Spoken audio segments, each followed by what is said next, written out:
निवडणुकीत कोण पुढे आहे? मला माहित नाही. फक्त लोक काय म्हणत आहे, तुम्ही काय विचार करत आहात ते नाही.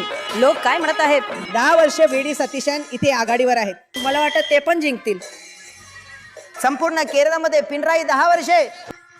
जर तुम्हाला बदल हवा असेल तर कोण पुढे आहे?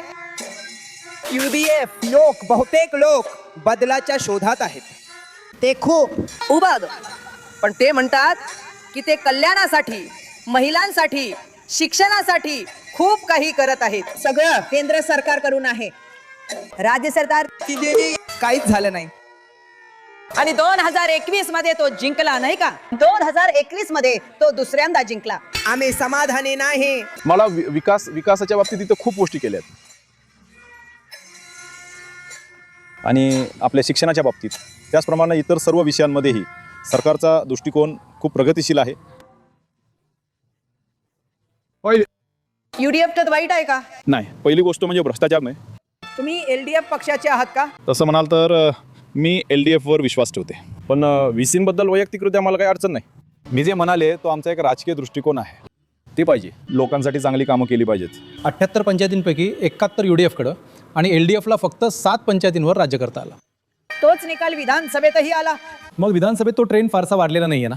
आता किती दिवस झालेत, आता पंचायत निवडणूक आणि महानगरपालिका निवडणूक झाली, तेव्हा महानगरपालिकांमध्ये LDFला फक्त एकच महानगरपालिका मिळाली आहे. गेल्यावेळी फक्त एकच जागा होती, यावेळी तसं नाही आहे. मग BJPने तिरुवनंतपुरम महानगरपालिका जिंकली नाही का? मग सांगू शकते ना. आता सांगितलंय ना सोन्याचे प्रकरण वगैरे. संकट नाहीत, आता सत्ताधारी पक्षाकडं खूप समस्या आहेत. तुमचं नाव काय आहे? नेत्रामधून सजीव. सजीव. बरोबर ना. लास्ट इलेक्शन मध्ये तुम्ही LDF की UDF? नाही, मी थोडी जास्त मोदींची एक फॅन आहे नक्कीच, पण केरळमध्ये तसं व्हायचं असेल तर अजून थोडा फरक यायचा आहे. आता तिरुवनंतपुरम कॉर्पोरेशनवर BJPने राज्य केलं ना, कारण तिथे सर्वात मोठी केंद्र असलेली पॅकेज सेंटर असो किंवा मंदिरं असोत, मग आपलं सचिवालय वगैरे असलेली ती जागा भाजपच चालवतं. ते बरोबर आहे ना. आपण मूल्यमापन करतो तेव्हा तसंच येतं. मग आपल्यातले खूप लोक नवीन पिढ्या एका वेगळ्या पद्धतीने विचार करतात. मग त्याचं ते रिझल्ट आल्यावरच आपल्याला सांगता येईल. म्हणजे आधी UDF त्यानंतर LDF, तसा एक ट्रेंड होता ना. पण आता बरेच बदल झाले आहेत. नवीन पिढ्या कशा असतील हे आपल्याला रिझल्ट आल्यावरच सांगता येईल.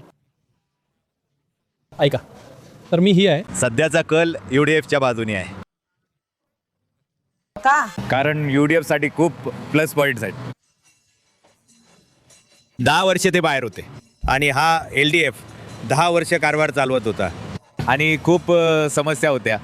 जसे की कोणत्या समस्या? जसं की एक गोष्ट अशी आहे की तो एक प्रकारचा लोकांनी म्हटलं की संपूर्ण कारभार पिनाराई विजयन यांच्या नेतृत्वाखालील मार्क्सवादी पक्ष चालवतो.